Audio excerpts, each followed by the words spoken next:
It seemed like an odd way to spend a Saturday, watching the blood sports at a festival for far-right extremists.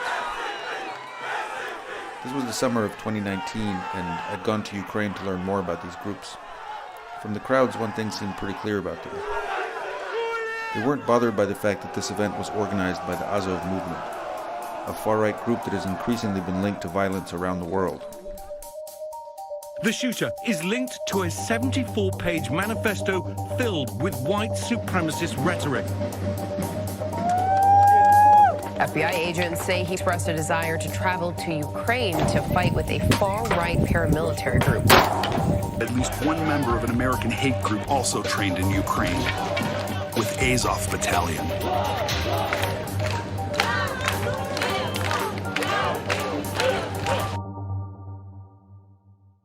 According to the FBI, domestic terrorists killed 39 people in fiscal year 2019, making it the most deadly year for domestic terrorism since the 1995 Oklahoma City bombing. The threat of white nationalism has evolved since Oklahoma City, where a domestic terrorist used a truck bomb to kill at least 168 people. Police don't tend to see such terrorists as lone wolves acting in isolation anymore. It's become clear to law enforcement that these attackers often have links to a global network, one with common goals and a shared ideology. We are looking very hard at white supremacists or neo-Nazis here, connecting through social media online with like-minded individuals overseas, and in some cases actually traveling overseas to train. Over the last few years, experts in violent extremism have grown especially alarmed about the Azov movement. The group emerged from the revolution that swept across Ukraine in 2014, and it has gotten a lot stronger amid the ongoing war with pro-Russian forces in eastern Ukraine. The fighting in that region has become kind of ideal breeding ground for militias like Azov. At their public events, one thing that surprised me was how many Ukrainians tend to see Azov not as militants or extremists, but as war heroes. In Kiev, the capital, I watched an Independence Day parade where veterans of the Azov battalion marched alongside other volunteer militias, surrounded by cheering crowds, who thanked them for defending Ukraine against Russia. But even at the march, there were signs of the far-right ideology that's so common inside Azov. The symbols on their flags have been especially controversial.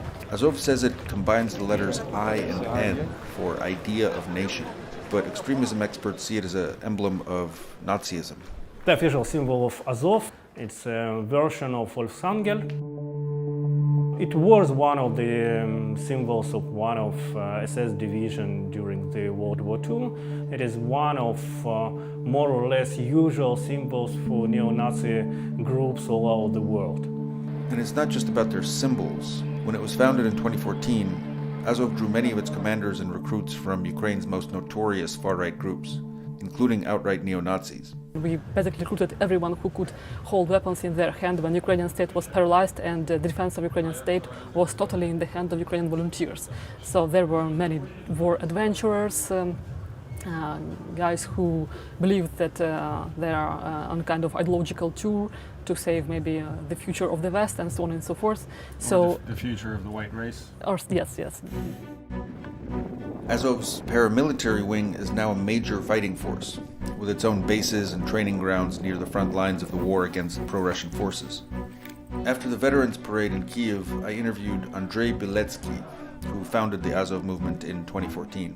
Это воинское братство, это люди, которые не просто служили вместе, вместе проливали кровь, переживали гибель товарищей, сладость побед, охраны общественного порядка на улице. Мы создаем отряды самообороны, которые помогают поддерживать порядок на улицах. Azov's leaders have also tried to break into politics. They failed to win any seats in parliament during the most recent elections in 2019, but their plans in Ukraine are ambitious. Сьогодні ми відпочиваємо, але навіть відпочиваючи, ми пропагуємо наші нові українські цінності. Бути сильними і сміливими, бути єдиними і відчувати братерство своєї нації. What worries officials in the West is Azov's recruitment strategy. It's tried hard to build friendships with far-right groups around the world, especially in the US and Europe. During my visit in 2019, I spent a day at one of the biggest recruitment events in Azov's history. Thousands of people showed up for a day of fighting sports and blatant propaganda. There were neo-Nazi symbols, tattoos, and posters all over the place. And many in the crowd seemed pretty receptive to Azov's far-right ideology. Бути толерантним про ЛГБТшникам – це не природне. Для цього треба людині промити мозки. Поважати своїх батьків, любити своїх дітей і пишатися за свою країну – це нормально. Events like this also tend to attract recruits from abroad. One of the ones I met was named Robin, who had just arrived in Ukraine from Sweden, where he told me he's wanted for hate crimes. This is hard to explain the surroundings for someone who's watching this, you know. It's surreal. It's like, I don't know, it's like something you read about the great Germany before, you know, in the 1920s. It's a revival of the Indo-European soul. Mm-hmm. And it's all happening here in Ukraine.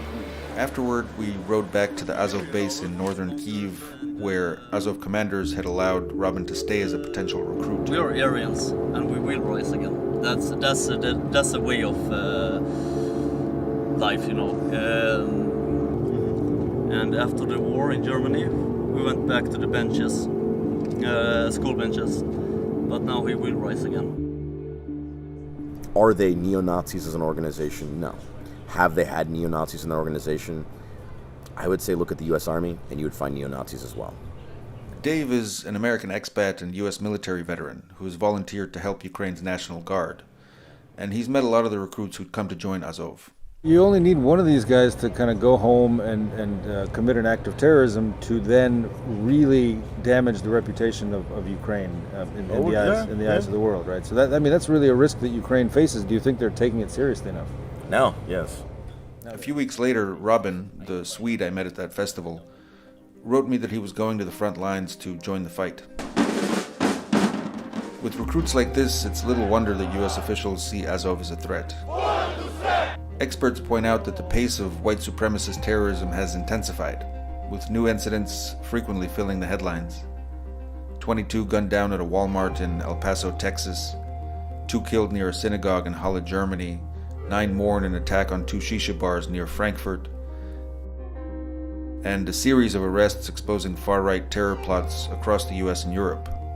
One tally reported an increase of 320% in such attacks in Western countries between 2014 and 2019. Я знаю, я вірю, я переконаний, що ми готові до боротьби, що ми готові бути сміливими і сильними, що ми готові перемагати. Бо за нами Україна, а перед нами наша остаточна велика перемога. Слава Україні!